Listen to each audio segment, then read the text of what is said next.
নমস্কাৰ বন্ধুসকল, আপোনালোকক জেডি ষ্টাডি চেনেললৈ স্বাগতম জনাইছোঁ। মই আপোনালোকৰ বাবে লৈ আহিছোঁ কেইটামান মহৎ লোকৰ অমৃত বাণী। নিজৰ জুইকুৰা নিজে জ্বলাব পৰা ক্ষমতাই হ'ল প্ৰতিভা। এইষাৰ বাণী কৈছিল জন ফষ্টাৰ। মূৰ্খ আৰু অজ্ঞানীয়ে সত্য কি বস্তুও নাজানে।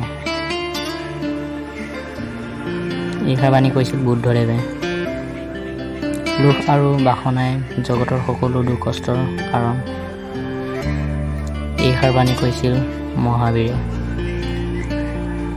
পাঠ্যপুথি জ্ঞানতকৈ বাস্তৱ অভিজ্ঞতাৰ জ্ঞান বেছি মূল্যৱান।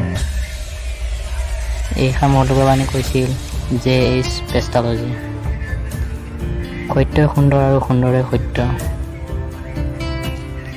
এইষাৰ বাণী কৈছিল জন কিটছে।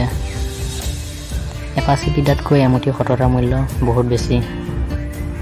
এইষাৰ বাণী কৈছিল জৰ্জ হাৰ্বাৰ্ট। যিয়ে আনক জানে তেওঁ বিদ্বান, যিয়ে নিজক জানে তেওঁ জ্ঞানী। এইষাৰ বাণী কৈছিল লাওচিয়ে। এটি সুস্থ দেহতে সুস্থ মনৰ বিকাশ হ'ব পাৰে। এইষাৰ বাণী কৈছিল এৰিষ্টটলে। যি মানুহে নিজৰ দেশক ভাল নাপায় তেওঁ একোকে ভাল পাব নোৱাৰে। এইষাৰ বাণী কৈছিল বাইৰন। হে বিজ্ঞান, অধিবিজ্ঞানৰ পৰা সাৱধান। এইষাৰ বাণী কৈছিল ছাৰ আইজাক নিউটন। ভুল কথা জনাতকৈ একো নজনাই ভাল। এইষাৰ বাণী কৈছিল শ্বেক্সপিয়েৰে। ভীৰুৰ দৰে জীয়াই থকাতকৈ বীৰৰ দৰে মৃত্যুবৰণ কৰাই ভাল। এইষাৰ বাণী কৈছিল মহাত্মা গান্ধী। প্ৰত্যেকটো দিন জীৱনৰ শেষ দিন বুলি কাম কৰি যোৱা। এইষাৰ বাণী কৈছিল জিম কৰবেটে।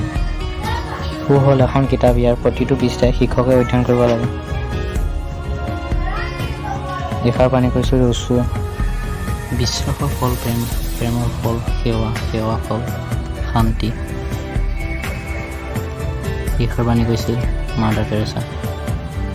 ভিডিঅ'টো চাই ভাল লাগিলে অনুগ্ৰহ কৰি লাইক, কমেণ্ট আৰু এনেকুৱা ধৰণৰ ভিডিঅ' পাবৰ বাবে চেনেলটো ছাবস্ক্ৰাইব কৰি শ্বেয়াৰ কৰি দিব।